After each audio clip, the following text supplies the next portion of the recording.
Bismillahirrahmanirrahim. Assalamu alaikum wa rahmatullahi wa barakatuhu. My name is Mudassir Shah, and today I'm going to start the ETA Physics Text chapter number 2 and topic number 2 vector addition. So इस lecture में मैं vector addition के बारे में बात करूंगा, लेकिन सबसे पहले मैं एक रिक्वेस्ट करना चाह रहा हूं। रिक्वेस्ट ये है कि अगर आप लोगों ने अभी तक मेरे चैनल को सब्सक्राइब नहीं किया है तो please subscribe my channel and press the bell icon for new videos and updates. So thank you. Now vector addition हमारे पास न्यू टॉपिक है इस केस में। सो वेक्टर एडिशन जो है बेसिकली इसके दो मेथड है, जिस तरह के मैंने लेक्चर्स में बताए हुए। एक है जिसको लॉ ऑफ वेक्टर एडिशन कहते हैं, हेड टू टेल रूल। हमारे पास 1 नंबर 2 जो है एडिशन बाय रेक्टेंगुलर कंपोनेंट्स। ठीक है, तो ये हमारे पास दो मेथड है वेक्टर एडिशन के। एक्चुअली जो वेक्टर्स होते हैं ये हम ऐड इस तरह करते हैं कि हेड टू टेल रूल से, कि पहले वेक्टर को ड्रा करते हैं दूसरे वेक्टर का टेल पहले वेक्टर के हेड के साथ, और जो रिजल्टेंट होते हैं वो पहले के टेल और लास्ट के हेड के साथ। तो हमारे पास वेक्टर ए है, ये बी है, और ये हमारे पास रिजल्टेंट वेक्टर है। तो इसको हम इस तरह रिप्रेजेंट करते हैं कि are A plus B. For example जो ए है, ए हमारे पास बराबर है A x plus in the i direction plus A y in the j direction, और जो बी है वो हमारे पास B x in the i direction plus B y in the j direction इसके बराबर हैं। तो रिजल्टेंट वेक्टर जो है ये हमारे पास ए का x component with x component plus y component with y component. तो हमारे पास इसको हम ऐड करेंगे और ये A x plus B x i plus A y plus B y in the j direction. तो इस तरह हम ऐड करते हैं। ठीक है, नाउ अब आते हैं कि हमारे पास जो दो वेक्टर्स हैं in form of a i and j, इस फॉर्म में जब हम वेक्टर को रिप्रेजेंट करते हैं, जब वेक्टर को इस फॉर्म में रिप्रेजेंट करते हैं तो दोनों के दरमियान जो दो वेक्टर्स है, अक्सर इस तरह के एमसीक्यूज आते हैं कि आपको दो वेक्टर्स गिवन होगा, इसके दरमियान एंगल क्या है। तो अब इजीली मैं आपको एक ट्रिक बताता हूँ वो किस तरह करते हैं। फॉर एग्जांपल एक एमसीक्यूज इस तरह है कि आपको दो वेक्टर्स गिवन है। फॉर एग्जांपल इस तरह के वेक्टर है कि 3i प्लस 3j। ठीक है, दूसरा वेक्टर यह है कि -3i माइनस 3j। ठीक है, ये दो वेक्टर्स गिवन है आपको। ठीक है, ये एमसीक्यूज आपको बताएगा कि इसके दरमियान what is angle between these two vectors, what is the angle between these two vectors. ठीक है, तो इन दोनों के वेक्टर्स के दरमियान जो एंगल होगा ये हमारे पास इतना ज़्यादा मुश्किल काम नहीं है। अब देखो, अगर हम देख ले तो इसका x component positive, x component y component positive, x component negative, y component negative.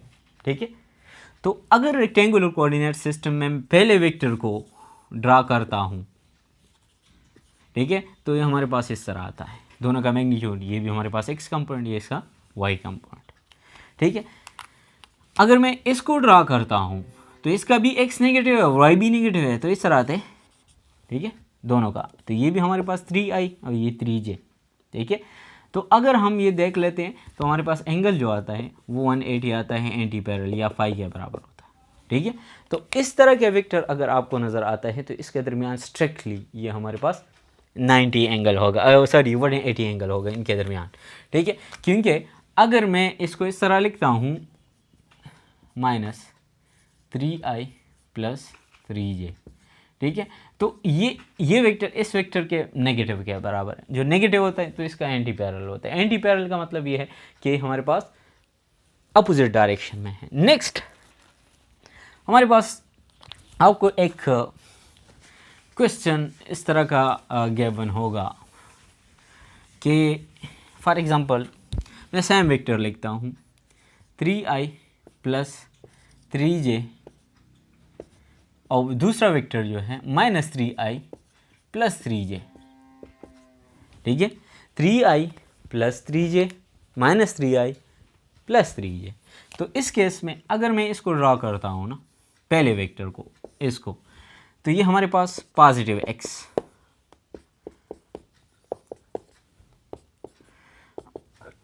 ठीक है। तो ये हमारे पास दोनों कंपोनेंट पॉजिटिव 3, तो वेक्टर को मैं ड्रा करता हूँ तो हमारे पास ये आता है। अब देखो अगर मैं इसको ड्रा करता हूँ तो i नेगेटिव है तो यहाँ पे आ जाएगा -3, ये +3, ये भी 3, तो इसका y कंपोनेंट 3 है तो ये हमारे पास इस तरह आएगा, ठीक है। तो इस केस में ये वेक्टर ये हो गया। अब देखो अगर इसको मैं देख लेता हूँ तो ये बिल्कुल एक दूसरे के परपेंडिकुलर आता है। परपेंडिकुलर किस तरह आता है कि इसका जो x कंपोनेंट है ये हमारे पास बिल्कुल अपोजिट हो जाता है। अब इस डायरेक्शन में बिल्कुल अपोजिट में आ गया तो इस केस में ये जो हमारे पास जो है ये 180 डिग्री पर रोटेट हो गया, तो इन दो के दरमियान जो हमारे पास एंगल है ये 90 बच जाता है, ठीक है। तो डायरेक्टली अगर आपके पास इस तरह के वेक्टर आता है, ठीक है, तो इसके दरमियान एंगल 90 डिग्री। अगर हमारे पास इस तरह के i plus j i minus j, ठीक है, तो इन दोनों के दरमियान जो एंगल है वो भी हमारे पास 90 डिग्री है। तो इस तरह के MCQs अक्सर आते हैं कि आपको जो है अगर एक डायरेक्शन जो है दोनों कंपोनेंट सेम है और एक का एंगल, जो दो वेक्टर्स है इसके दोनों कंपोनेंट सेम है, ठीक है, और इसमें से एक का साइन डिफरेंट है तो इनके दरमियान 90 एंगल होगा, जिस तरह के ये है या ये है, ठीक है ना। अगर दोनों का साइन डिफरेंट होगा तो इस केस में वो हमारे पास बिल्कुल नेगेटिव वेक्टर बन जाते हैं। जब नेगेटिव वेक्टर बनता है तो हमारे पास उनके दरमियान जो एंगल होता है वो 180 के बराबर होता है, जो कि एंटी पैरेलल होता है। नाउ अब आते हैं नेक्स्ट कि अक्सर आपको वेक्टर्स गिवन होगा इस तरह का, आपको इस तरह का क्वेश्चन को क्या, which one of the following is unit vector, ठीक है, कि आपके पास जो है कौन सा यूनिट वेक्टर है। तो आपको वेक्टर्स गिवन होगा तो इनमें से फॉर एग्जांपल एक पार्ट ये भी होगा कि वेक्टर ए जो है ये बराबर है i divided by √2 plus j divide by √2, ठीक है। एक इस तरह होगा कि a बराबर है, या डायरेक्ट आपको देगा इस तरह के a b i divide by 2 plus j divide by 2, similarly c i divide by 2 plus j and so on. इस तरह का आपको ऑप्शंस दिया गया होगा, जो डी होगा वो नन के बराबर होगा, ठीक है। तो इस केस में आप लोगों ने सोचना है, आपको सॉल्व करना है। अब देखो पहले को मैं स्टार्ट लेता हूँ, ठीक है, तो सॉल्व करता हूँ कि जिसका मैग्नीट्यूड, जिस वेक्टर का मैग्नीट्यूड जो है वो यूनिट के बराबर 1 के बराबर है, तो इस केस में वो हमारे पास यूनिट वेक्टर हो गया, ठीक है। तो आई के इसका मैग्नीट्यूड मैं लेता हूँ,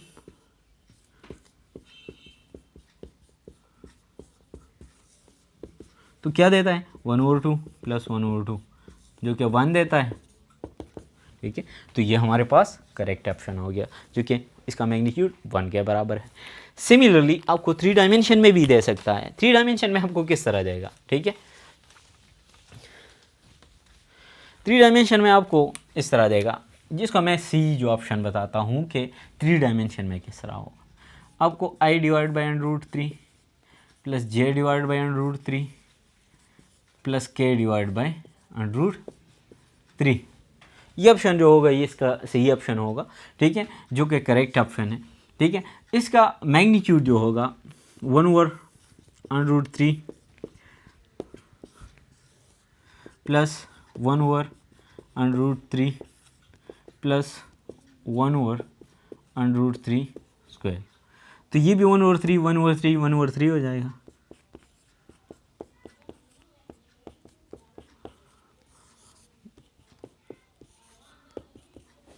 वन के बराबर है। तो इसको भी हम यूनिट वेक्टर कहते हैं।